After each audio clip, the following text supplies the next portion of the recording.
Assalamualaikum warahmatullahi wabarakatuh. Berjumpa bersama saya dalam mata kuliah perancangan struktur beton bertulang.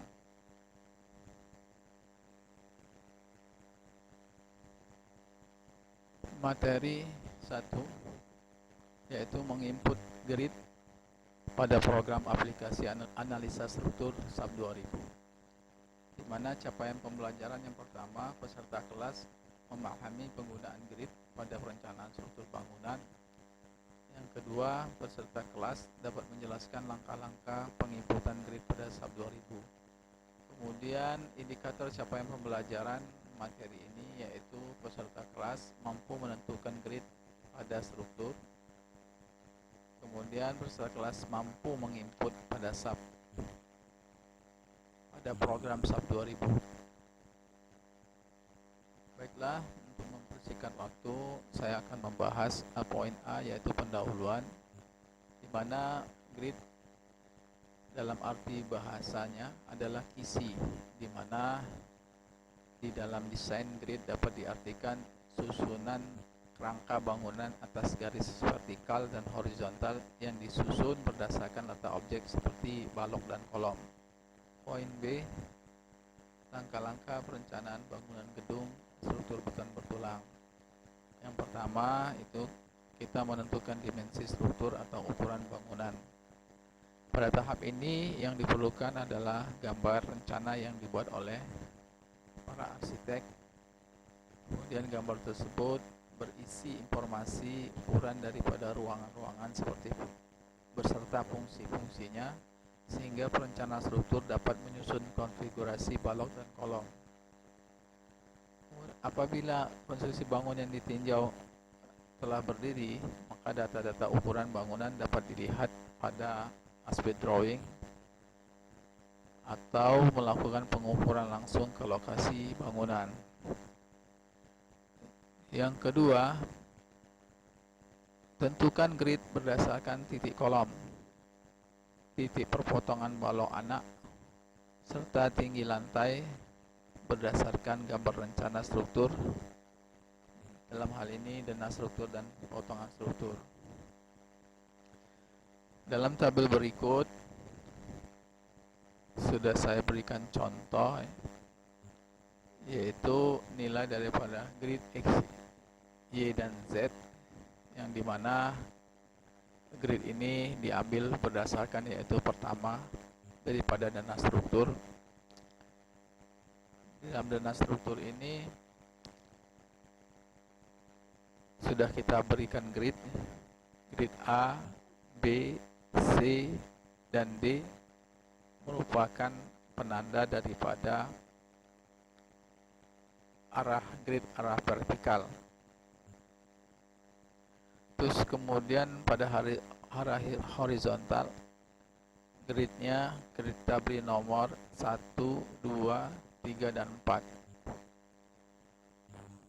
Grid ini kita berikan berdasarkan daripada posisi kolom. Nah, dalam hal ini di sini ada satu balok. Balok ini belum ada penanda gridnya. Nah, ini nanti bisa kita beri penanda gridnya adalah satu aksen.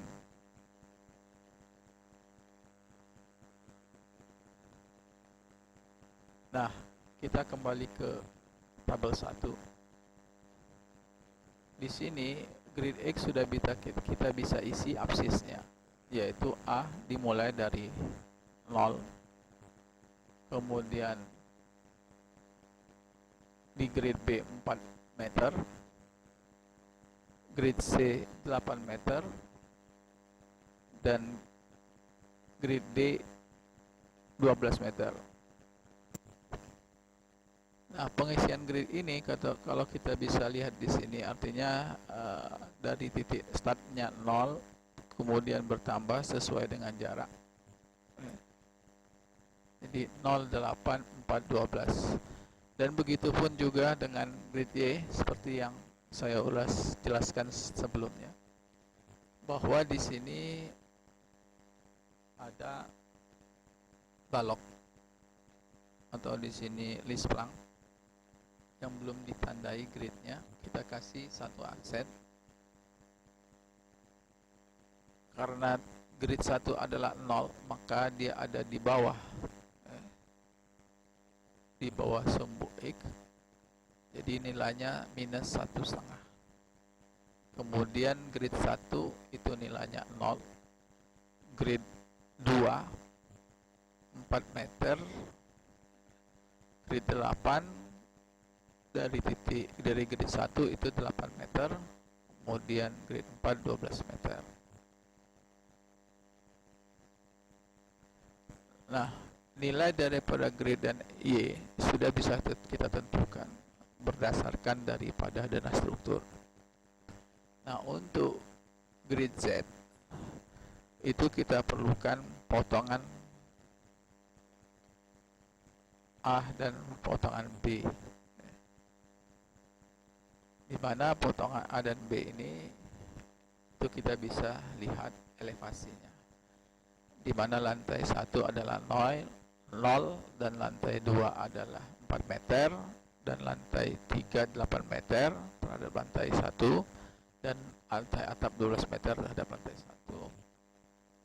Sehingga di dalam tabel ini nilai grid Z bisa kita kasih notasi L1, L2, L3 dan L4 dengan elevasi secara urutan 0, 4, 8 dan 12. Nah, sampai di sini kita sudah menentukan nilai-nilai grid X, Y dan Z. Baiklah, kita memasuki pembahasan poin C, di mana di sini kita diperintahkan untuk membuka program aplikasi SAP 2000. Kemudian kita disuruh melakukan langkah-langkah sebagai berikut di bawah ini. Kita buka dulu program SAP 2000-nya. Nah, ini adalah interface dari SAP 2000. Nah, sebelum kita menginput grid, kita perhatikan di sini ada di sudut kanan bawah ada satuan. Nah, kita tentukan dulu satuannya. Dalam hal ini saya memilih kilonewton meter.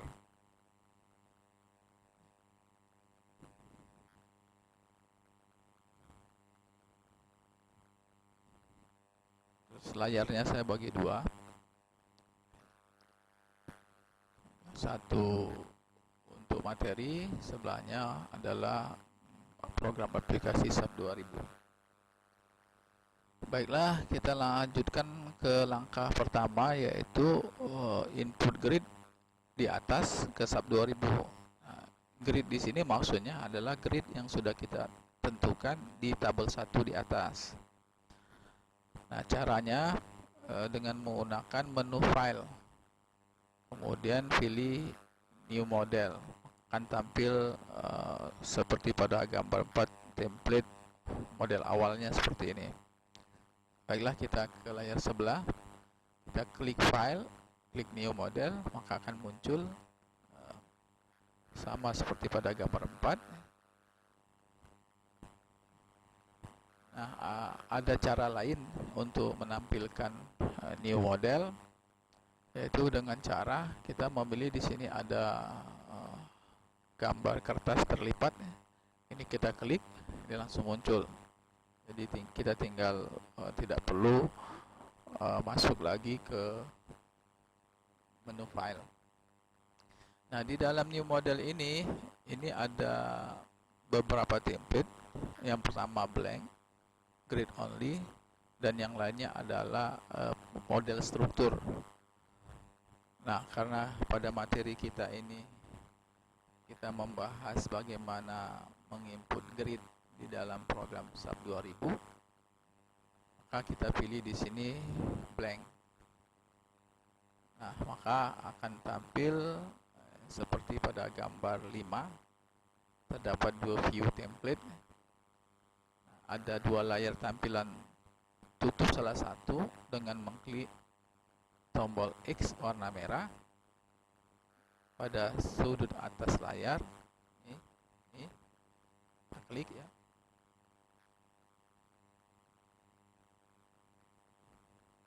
Kemudian kita klik view. Ini. Kemudian kita disuruh pilih set 2D view. Selanjutnya kita juga disuruh pilih X-strip Y plane, lalu klik OK.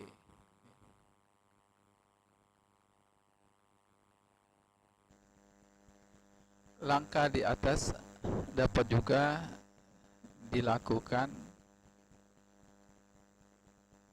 dengan mengklik XY pada menu toolbar berikut. Ini menu toolbarnya. Kita lihat di sini ini.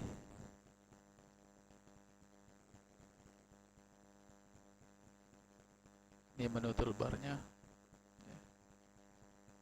Ini bisa kita langsung klik. Misalnya kita ingin bidang gambarnya XY, maka dia akan XY. Kemudian bidang gambarnya XZ, kita klik XZ.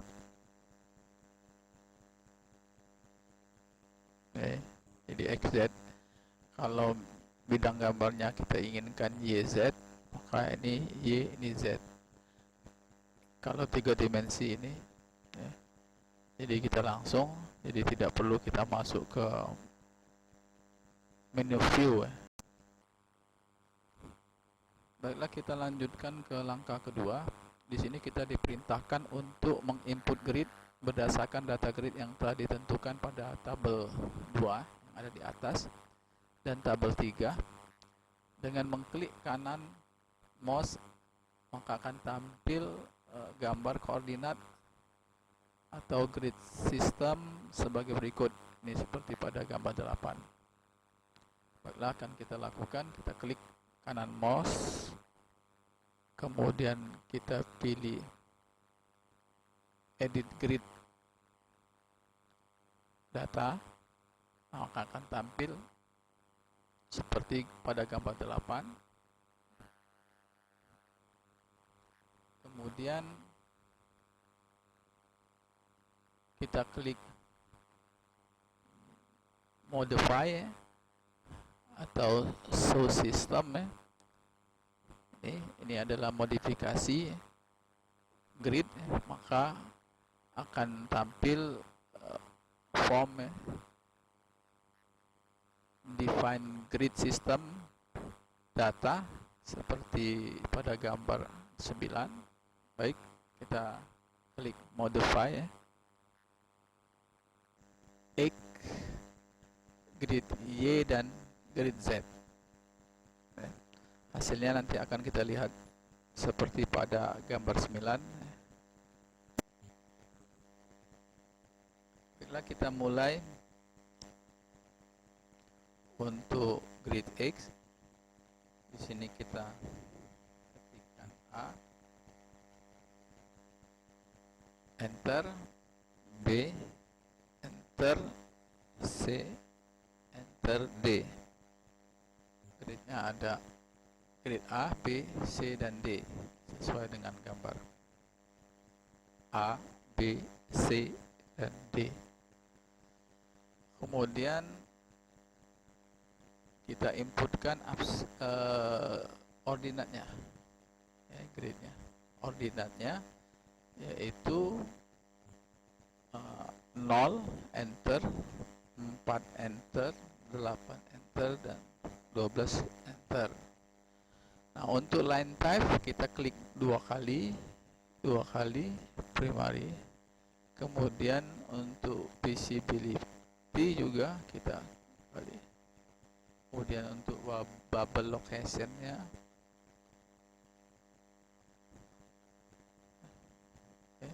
nah, di sini sudah kita lakukan penginputan daripada grid X.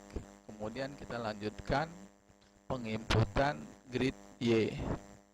Grid Y kita tahu bahwa kita mulai dari satu aksen, enter, 1, enter, grid 2, enter, grid 3, enter, grid 4, enter. Terus kemudian ordinatnya minus 1,5, enter. Untuk grid 1 itu 0, enter. Kemudian grid 2 4, grid 3 8, grid 4 nya 12. Kemudian sama, kita klik.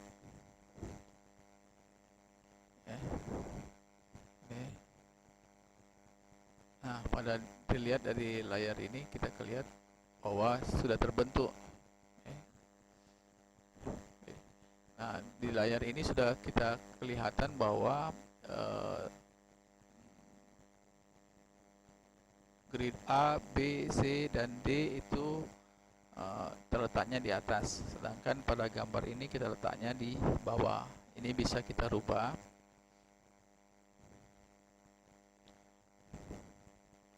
Dengan kita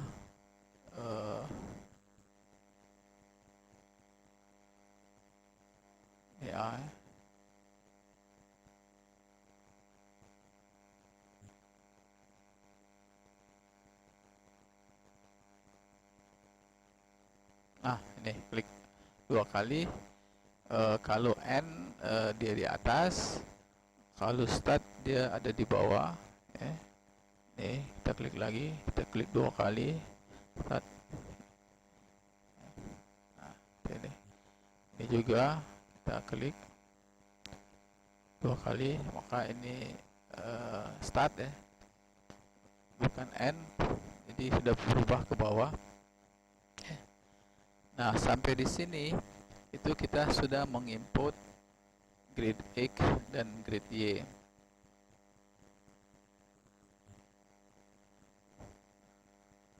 Sekarang kita akan menginput grid Z, yaitu di sini, yaitu kita sudah kasih notasinya L1 enter, L2 enter, L3 enter, dan L4 enter. Di mana elevasinya L1 lantai 1 0, lantai 2 nya 4, lantai 3 nya 8, lantai 4 nya 12 ya. Sama, kita klik 2 kali, kliknya 2 kali ya.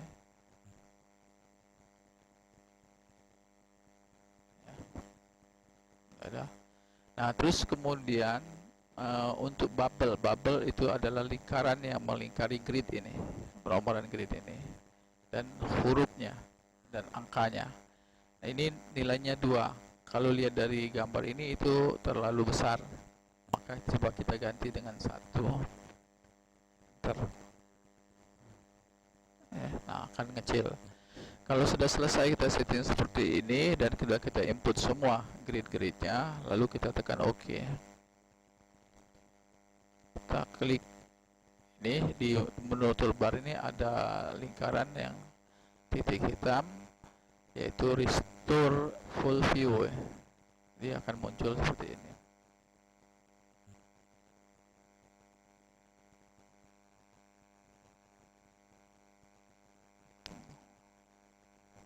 Kita ambil XY ya, katanya jangan ini kalau ini 3 dimensi view-nya, ini XY, kita ambil XY. Terus kita kecilin. Nah, sudah hasilnya seperti ini. Kita sudah bisa lihat dari gambar denah struktur 10. Nah, sampai di sini kita sudah menyelesaikan tugas kita, yaitu menginput grid di dalam program SAP 2000. Di sini perlu saya jelaskan juga, tadi sekarang ini tampilannya adalah tampilan grid XY. Nah, kita bisa melihat tampilan untuk 3 dimensi. Ini 3 dimensinya, ini A, B, C, D, ini 1, 2, 3, 4, satu aksen. Kemudian kita juga bisa melihat XZ ya. Nah, ini XZ.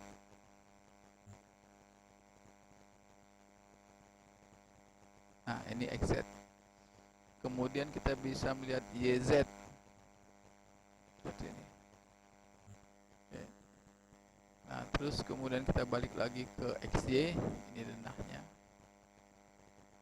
Sebagaimana kita ketahui tadi bahwa elevasi daripada lantai 1 0, lantai 2 4 meter, lantai 3 8 meter, dan lantai atap itu 12 meter. Dengan melihat daripada potongan ini, ya, ini kita bisa lihat di sini untuk potongan A, potongan A ini ialah potongan XZ. Ini kita lihat XZ. Jadi kita bisa lihat di sini XZ. Ini lantai satunya, lantai 2, lantai 3, lantai atap. Ya. Terus kemudian untuk potongan B kita bisa lihat dengan YZ. Lantai 1, lantai 2, lantai 3, lantai 4. 1, 2, 3, 4. 2, 3, 4. Ini list pelangnya yang satu aksen. Nah, terus kemudian kita juga bisa melihat denah daripada masing-masing lantai. Ini lantai L1 0. Kemudian kita ini ada tanda panah naik turun. Kita naik, maka kita akan naik ke lantai 2. Nih, dilihat elevasinya 4 meter. Kemudian kita klik lagi, kita naik ke lantai 2. Ini 8 meter, lantai 3 ya, 8 meter. Kemudian kita klik lagi, kita naik ke lantai atap.